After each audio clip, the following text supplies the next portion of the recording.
Welcome to Season 4 of the Charity Matters podcast. I'm Heidi Johnson, lifelong helper, nonprofit founder, and your host. I've been interviewing the helpers for a decade with my blog, and I'm so excited to now be sharing these inspiring conversations on our podcast. Join me as we learn the challenges and stories of innovators, entrepreneurs, and modern-day heroes who set out to solve the problems of humanity. Have you ever been thirsty? Have you ever been without water? Probably not. Chances are pretty high you probably haven't. Today's guest, Erin Huber, the founder of Drink Local, Drink Tap, is going to open our eyes to not only what's happening locally here in the United States with water, but also globally with her incredible nonprofit, an amazing journey of starting an incredible organization that's providing water and water education to thousands. We're so excited to have Erin Huber here today with Drink Local, Drink Tap. Welcome, Erin. It's so nice to meet you. Thanks for having me. We're thrilled that you're here. So tell us a little bit about what Drink Local, Drink Tap does. Obviously, we know it's about water, but give us a little bit about what your organization does. Well, some people think it's about beer. So yes, it is about water. Shucks. No, just kidding. I know. So we work locally and globally to solve water quality and equity issues. And so in the States, specifically, mostly in Northeast Ohio and in the North American Great Lakes region, we do water education and activism and engagement activities. And then globally in East Africa, in the other Great Lakes region of the world, we build water and sanitation projects in rural Uganda, and we're solving water equity issues there in a different way. Wow. So I always say, because I think I've never met at least a child or a nonprofit founder that said when they were little, they want to grow up and be a nonprofit founder, or they want to grow up and build wells, or they want to grow up and do water. There's a lot of things that happen between that young Erin and today. So did you grow up in a philanthropic home when you were young? Did you think that you wanted to get into this work? Like, what were your early beginnings like? So my early beginnings were simple. One thing that I always remember my father teaching me was to kind of root for the underdog or help people or things that maybe didn't have a voice or couldn't speak up or were suffering. And that always stuck with me. He passed when I was 12 and just an awesome guy. But I grew up in a really simple home. I mean, my dad worked in a factory. My mom was a stay-at-home mom. We didn't have fancy things, but I always felt like I had enough. And I remember, really looking up to my dad all the time. And then when he passed, this is really kind of going down a tiny little rabbit hole, but his funeral was 3 days long. And it was because so many people loved him and looked to him as this like really sweet individual. And so all I wanted to do was be like him. And so when I went through my teenage years, I really tried to figure that out. Oh, I love that. Well, obviously you are like him, and obviously your legacy lives on, but I've never heard of a 3-day funeral. That is pretty freaking awesome. I mean, that's really at the end of the day, like, it's not that we aspire to have a great funeral, but if you have a great life and you were loved, you probably have a great funeral. So that's pretty awesome. So what was the moment? I mean, almost everyone that I talk to can say like the moment when it all happened, but I'm sure there was a couple things that happened to bring to that moment, but share a little bit of the path that led to the moment that you said, I need to do this. Yeah. So in my teenage years, right after my father passed, I was like, how can I solve every problem in the world? And I went vegan. I didn't want to hurt animals. I was picking up trash. I didn't want to hurt the environment. I was, protesting where I could against drilling in the Arctic refuge. And I was just trying to do everything. I was doing soup kitchens. I joined Big Brothers Big Sisters when I was 16. I started volunteering at Habitat for Humanity. I was doing all kinds of soup kitchens on Sundays and holidays. And all of this happening, I ended up founding my first nonprofit when I was 16. It was called Covering Cleveland and helped the homeless. And I Wow. specifically, yeah, I specifically was helping homeless men in the Cleveland area because I felt like, okay, there's a lot of attention on women and kids, but what about the men? And if we're trying to think about, helping all humans, let's not forget about them too. So I learned a lot through that. It's the nonprofit is no longer. It stopped when I stopped, but it was eye opening and just really brought me in touch with like basic human survival issues and the complexities of why someone might get to that point in their life, and kind of opened me more up to wanting to solve human suffering. And I ended up doing that in a little way through water, but I'm sure we're going to talk about that in a minute. But So, wow, I mean, 16, that's incredible. I run a youth leadership organization as my day job, and I work with teenagers, and we try to inspire them to find their magis, their more, the thing that fuels them, that makes them want to help the world. And so I see, I see in just hearing you, I know who you were at that age because I work with hundreds of kids like you, and they're so excited and passionate about doing good and funneling things, and but not all of them. A couple of my kids, of the kids under our program, have started nonprofits, but most of them don't, because as you know, it's a lot of work, and there's a lot more than, yeah. like, we can innately be helpers, but being a helper and being an entrepreneur um are different sometimes. Mhm. And there's a path, right? There's a path where those two converge, where you realize, okay, I am going to start a business that relies on the kindness of others to survive, which is an innately bad business model if you go to business Don't do school. it. Right, exactly. Everyone I say, don't do it. No, because no, there's 1.6 million of us in the United States that have started organizations, and sometimes there's already a great one that exists that you can support versus starting your own. But Yeah. here nor there, we're all here to make the world better in whatever way we can, and we do what we can. So you're helping all these kids. Yeah. You're in your teens, and you close the doors on your covering Cleveland, and then how do you get from that to water? So I did that for 7 years. And when I was 16, I left my house. I was a very independent kid. And, you know, I thought I knew it all. Most So 16-year-olds do. I was working 3 jobs. I stayed in school. I was getting good grades. But then as I'm working 3 jobs and figuring out my life, I realized, oh, I'm not going to have money for college. Again, not growing up in like a financially wealthy family. Right. I just started saving my money. And so I didn't start college until I was 21, and used those years to save up. And then I started at community college, going to night school, working at a bank and at a gas station.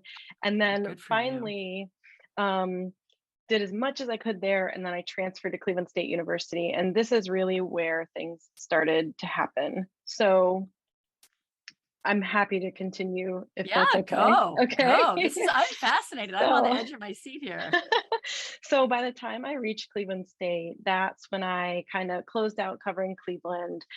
And it had been such an awesome journey, just working with the men's shelters and being out on the streets on Friday and Saturday nights and at the soup kitchens on Sundays, and making sure my Wow. diabetic friends on the street had shoes that fit them and clean underwear and peanut butter and jellies and birthday cakes on their birthdays, like you name it, Oh my we God, were Erin, doing I'm it. exhausted, and you're going to school and working 2 jobs. I mean, I'm exhausted just thinking about, but you were young. You were very, very young. So there is that. There's a lot of Yeah, energy. Wow. sure. And then I started at Cleveland State University, and my first day, my first environmental science class, I realized that a 7,000 square foot rooftop garden was supposed to be built on the rec center, and it was cut from the budget. And I said, well, that's ridiculous. We need more green building. It's better for the lake and the environment. And I'm going to figure out how to make this happen. So took on my next project immediately.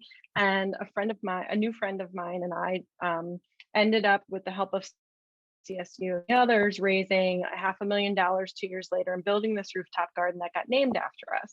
Oh my gosh, that's So so cool. yeah. And then as all that was happening, a lot of people in the city were like, "Who are these people? Who is Erin? Who's this other?" So we were just we were meeting a lot of people, networking, and I decided that I wanted to work for the UN or the APA. And I went and interviewed at schools on the West Coast in Oregon and was so excited to go out there. And then again, realized I didn't have the money to do it. And Cleveland State said, look, stay here. We'll give you a meaningful grad assistantship. You can, like we want you here. Like it's good publicity for the school. It's good to keep you in Cleveland, blah, blah, blah. So during my master's, I started a downtown farmers market to help with the food desert issue, and I'm still figuring out what to do. All of this time, what I failed to say was I knew that water was a thread for me. It could help me touch the human and environmental issues that I cared about. I knew I wanted to work in water. I was Right. terrible at environmental physics. So I thought I could never be a hydrologist and find people water in Africa and da, da, da, da, da. So I Right. had no idea what to do.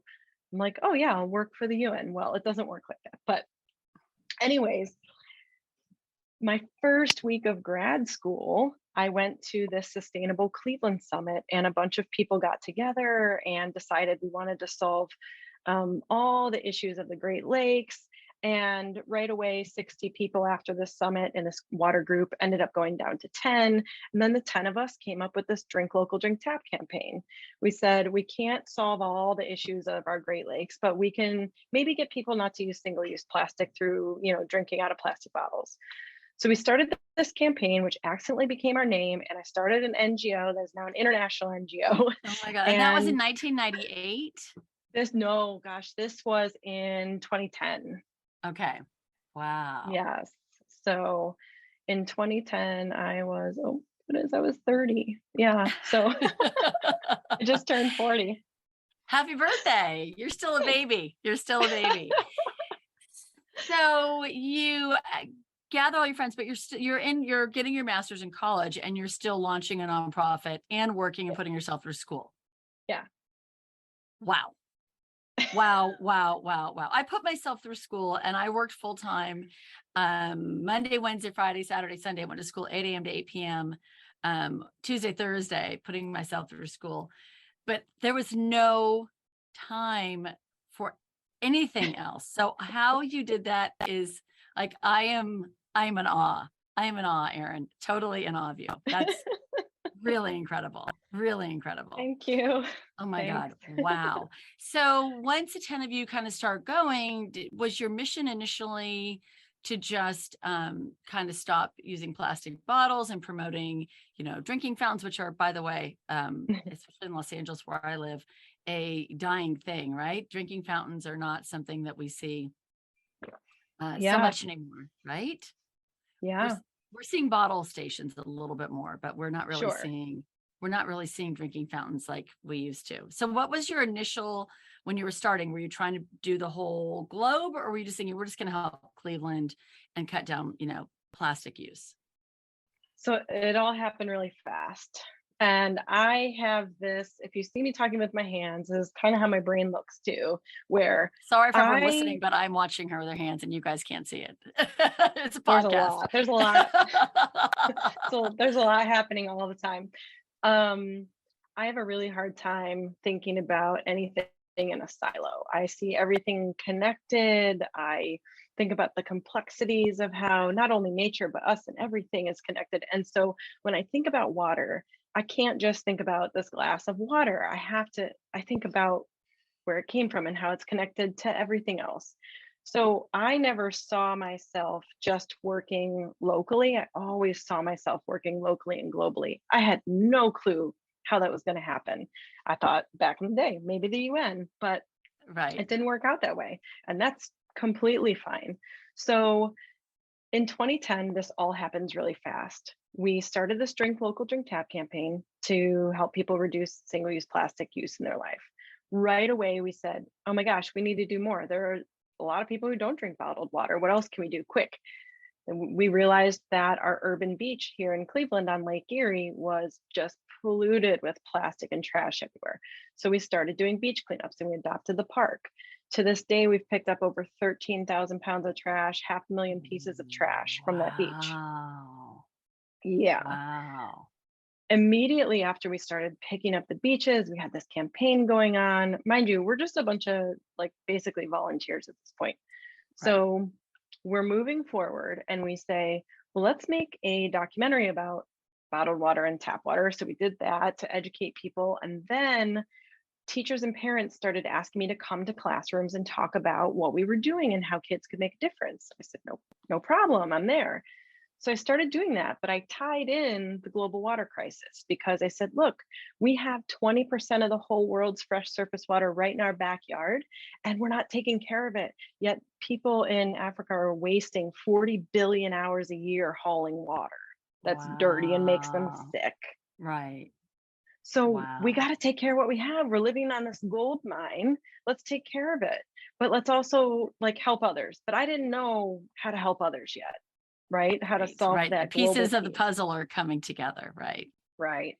So I'm in a classroom one day in Cleveland, and the teacher who invited me is Ugandan. She's from Uganda. She's teaching in Cleveland.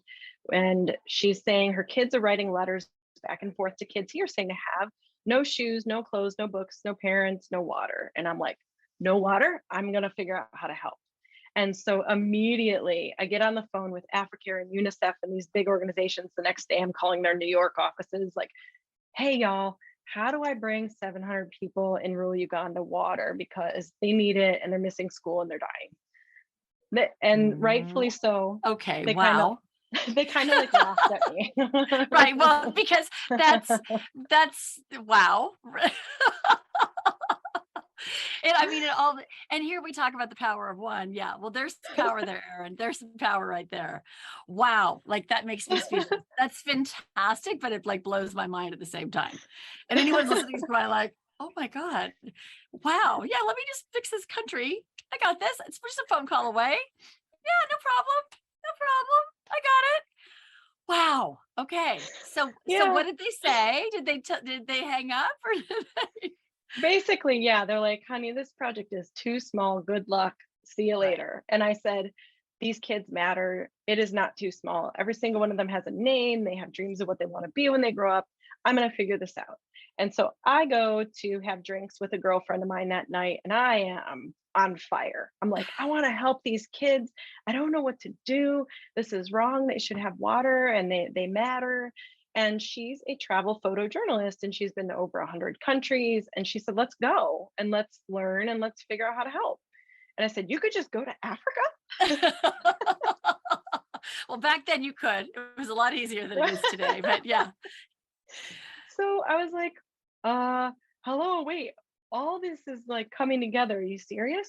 So we two videographers and photographers and this teacher, like I raised this money to go get us to Africa. Meanwhile, I'm not getting paid. I'm living at poverty level. I am just trying to get this thing going. We got a couple $1,000 donations here and there, which like Right. bought some water bottles and did some things, but we were super grassroots. Okay. Right. So, and I had a couple personal people believing in me and they're like, okay, here's a couple $100 or $1,000 here and there to keep you alive. By the So way, that this was is how all nonprofits start. So just so you know, you're not alone. I was That's the way, like they don't start with $1 million donor or a like, grant from a foundation. no. They all start like this. And think about every Yeah. even mom and pop business in this country. Someone's family lent the money to open a shoe store, right? Or open a hamburger stand or whatever. Right. So this is just part of the entrepreneurial journey, which I love, which is so fascinating. But so you're going to Africa. Do you have a Yeah. 501c3 yet? Do you Yeah. have your No, we had a fiscal agent. So, or okay. fiscal sponsor. So, my, I love him. I'm going to shout him out. Dr. Nicholas Zingale, who was my grad assistant boss at Cleveland State. He believed in me so much that he's like, look, I'm going to help you like stay alive every month for a year or two and like get this going. I believe in you. And so he had a nonprofit as well. And so he was helping us Got it. use his status. I remember getting the email one day where he's like, all right, we're at the end of this thing, this Right. relationship. Now it's up. You got to keep it going. And I'm like, ugh, No. But did you then get your 501c3 at that Yeah. point? Okay. Yes. So what year Yes. did you get your you get your nonprofit status? So we got it in 2014. Okay. So we stayed on with him for a couple of years. Got it. But you went to Yes. Africa in what, 2012, 2011? 2011. Okay. 2011, we went to Africa. And so this was mind blowing. So I go to Africa. I'm with my friend Laura, who's this travel photojournalist who is amazing. And the first day on the continent of Africa ever, we're sleeping in a tent in the city. I'm not sleeping because I'm just like, what is happening? Right. And we wake up and then we go to the second largest slum in the world and start filming. Oh, We, wow. we started making a documentary immediately. Wow. And I was in this slum in sandals, thinking, oh, I'm some rough, like I'm gonna dress like every other tourist to put sandals on and like a tan shirt and like a torn up shorts or Right. something. This is not how we should dress when we go travel places, but we'll talk about that in another podcast episode. Anyways, I didn't know what I was doing. So I show up in this slum, in the Kibera slum in Nairobi, Kenya, to start filming. I'm walking around. All of a sudden I have to go to the bathroom.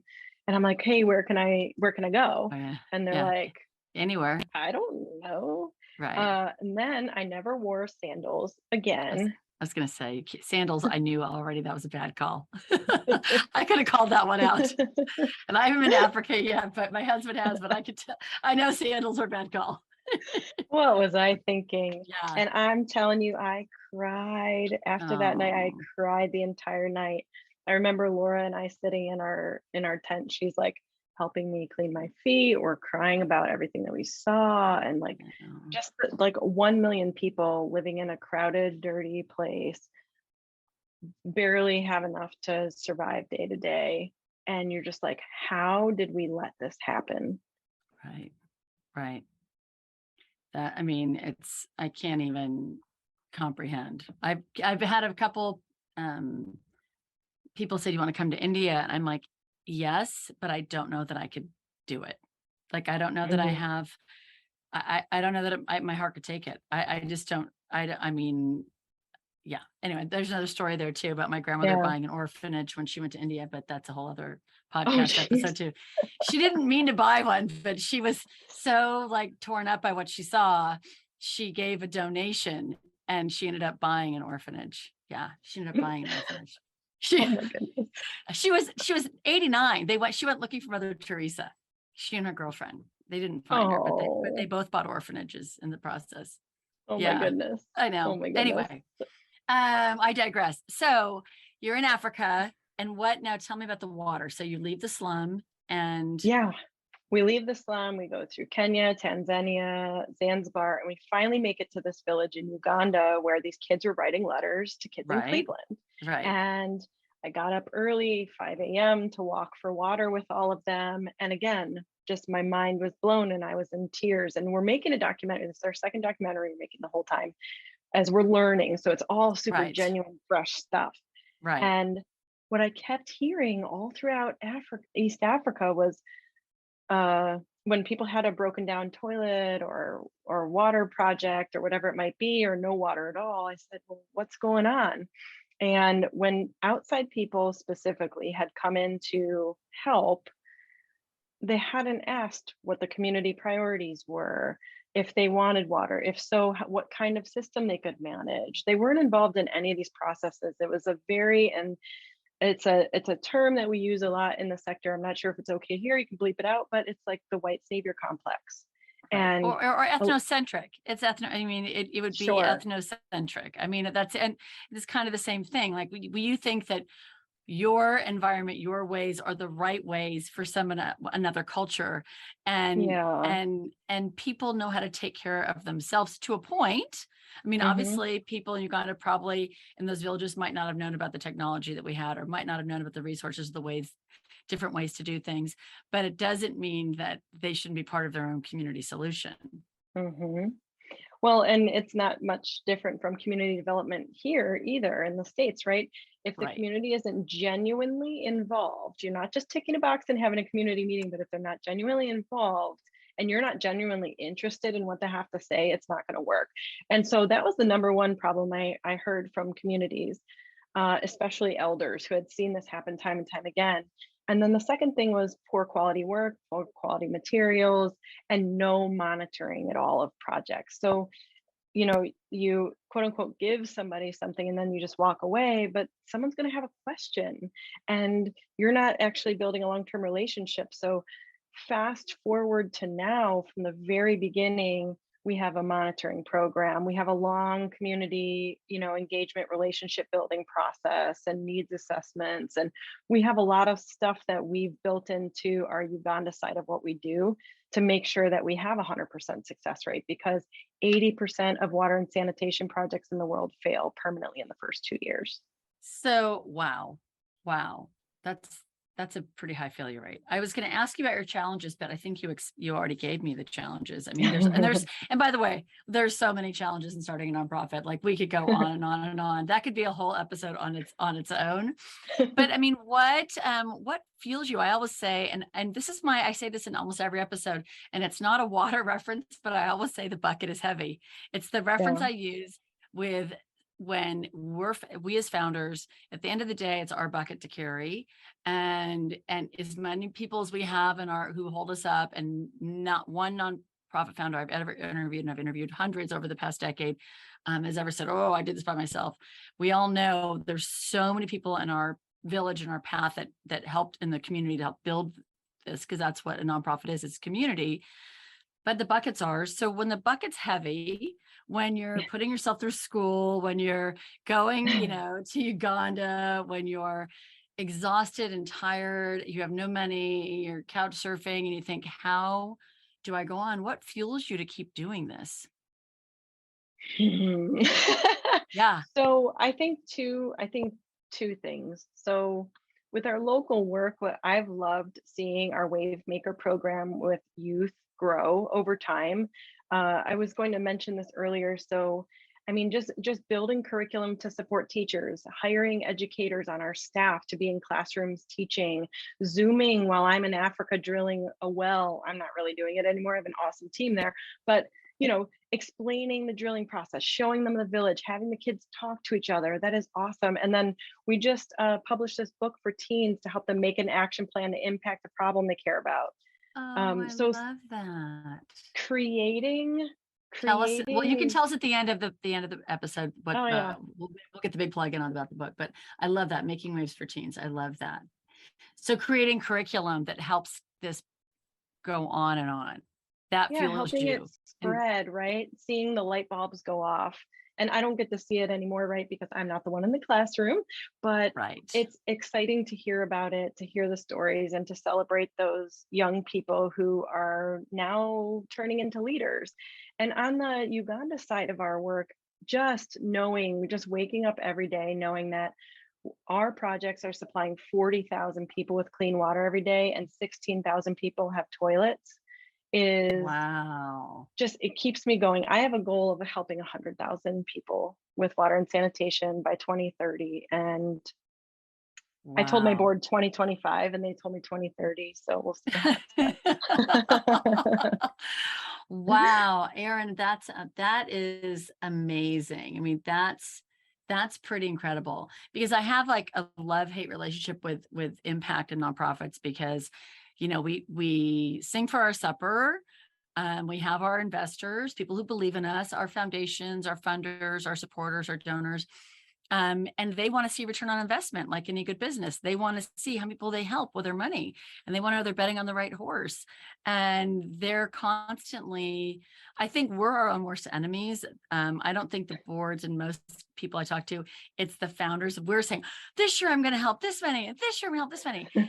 We are our own worst and best enemy sometimes, because we set these impossible tasks, and yet we meet them and we keep Mhm. stretching them, which is, a whole other Oprah, as I would say, because I think the hardest thing for us is knowing we can't save everybody.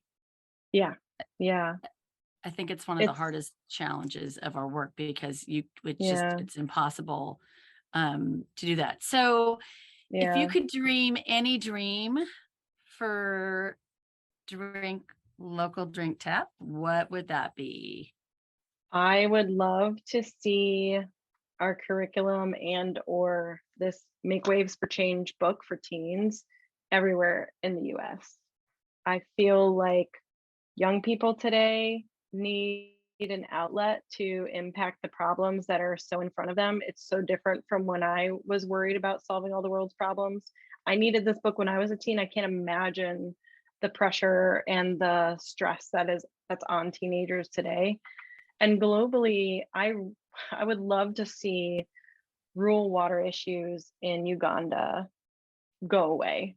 I think as countries develop, what I've heard and seen in the water and sanitation sector is that cities are getting a lot of help. Rural water is a lot more difficult to prioritize. There's less people, less voters, Right. less money being put there. And so we really work from the bottom up with people who are probably not going to get helped by bigger outside impact going on.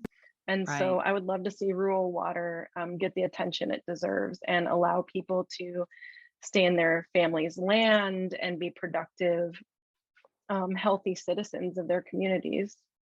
Wow. Big goals. But look at what you've already accomplished. I mean, it's it's it's just it's unbelievable. I mean, it's so people always say, and I know you and I talked about this a little bit before we started our officially started our conversation, but about the power of one. And and and you and I both know it isn't just one of us that does it, but our role, the nonprofit founder's role, is to carry the torch and to light the flame and to spread the fire and to spread it to everybody we can. And to think that here you are with 10 people, and all of a sudden having a conversation, and now you're all over the globe and with your book reaching people. I mean, that's a flame. That's a fire, Erin. That's a fire. And fire and water are a good combination. So I think that that's so um amazing. And I think when people say, "Oh, what could I do? I can't do anything," or "I don't even know where to start," or "There's so many problems in the world. I'm just," and they kind of armchair quarterback life. And it's like, find something you care about, whatever it is, and go Hmm. help someone and go help Hmm. someone. And it can be someone, Hmm. it could be your next door neighbor. It doesn't have to be in Rwanda. It can be in your city. It can be anywhere. It could be anywhere. Exactly. I mean, Exactly. I just love it. So what life lessons do you think you've learned on this wild, fantastic adventure? I feel like your life could be a movie. It's so good. Oh, life lessons. Oh, There's there's so much. I mean, I guess what I've appreciated is people are so complicated, and I'm still trying to get better at and learn from others. Um, I definitely was not innocent when I, originally went to Africa. I thought I was bringing this thing to the table, and I'm there a couple times a year, and I just come back completely changed every time. I learn so much about myself. I get humbled by the complexity of the world and the awesomeness of the world and the problems of the world. Um, I think one big lesson is just to always, be open to learning and changing and growing, and allowing your opinions to change and what you think you know to change. right. I think that's incredibly, incredibly wise. And do you think you've changed since you started? Do you think you've A little changed? bit. A little I bit. mean, I can't imagine, you can't have those kind of life experiences, sandals in the slum, building water wells, being in classrooms, seeing, your work grow and not be changed from it. Yeah, it's hard to I guess I would love to make more time to reflect on those things. I'm a deep thinker. I'm always thinking, but there are definitely I think avenues of I don't know. Yeah, ways that I've changed that I don't even realize yet until I would Right. maybe make some time to think about it and meditate on it. I know I'm very appreciative to be doing what I'm doing and to be focused on helping to solve some issues in the world. I think as a teenager, I was very overwhelmed, and I'm happy to be focused in water, equity, and quality issues and I think honestly, drink local, drink tap probably saved my life and not going crazy from trying to solve everything. Well, you're definitely a helper. And I do think sometimes, I mean, I use this analogy with my board all the time saying, look, I'm driving in a race. I'm driving the car, the nonprofit, as fast as I possibly can. Do not ask me to pull over and assess the engine. Do not ask me to ask how it's running. Do not ask me to tell you how the motor is going, if we need oil or water. I don't know.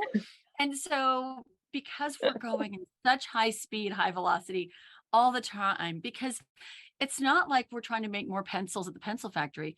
We have people's lives that rely on us.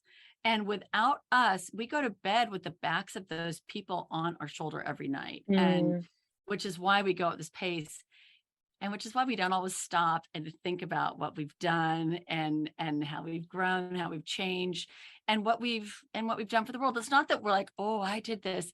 I don't think there's not a nonprofit founder that's ever thought that. But I think that when we stop and we look for a second at the little piece of this puzzle that we've been a part of, a little cog of lighting a fire, making something move forward, it's a pretty privileged position, yeah.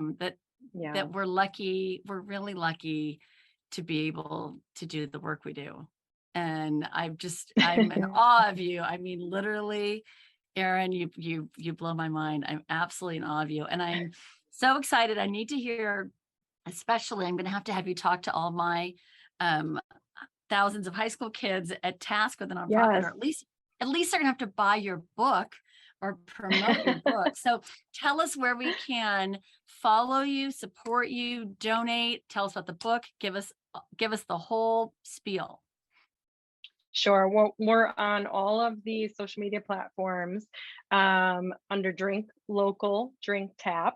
Our website, drinklocaldrinktap.org, is where you can donate. If you go to the education section of the website, you can find the Make Waves for Change book. And if you're buying it in bulk, there's discounts too. But we don't keep any profits from the book. It all feeds back into supporting schools with clean water in Uganda. So. I love that. Thank you for showing us and also for giving us an actual formula of how to make change, because picking up your book, Make Waves for Change, is going to give us people who don't know how to get involved or where to start. It doesn't matter if you're a teenager or you're a grandparent who's retired. It doesn't matter. All of us can lean in and make a difference. And Erin, you are certainly an example of what an Uber helper is in the world. And thank you so much for sharing your incredible story with us. Thanks for having me. It's just been a privilege. Thanks so much. Thank you for listening to this week's episode of the Charity Matters podcast. I really enjoyed talking to our guest, Erin Huber, about what it takes to start a business that truly changes people's lives. I think her comment about always being open to learning was so inspiring and true. To learn more about modern day heroes like Erin, or if you'd like to reach out to us, visit us at charity-matters.com or connect with us on Instagram at Charity Matters. If you enjoyed our conversation, we would love it if you shared it with your family and friends. And please don't forget to subscribe and leave us a review. Remember that together we can make a difference, one small act of kindness at a time. Charity matters.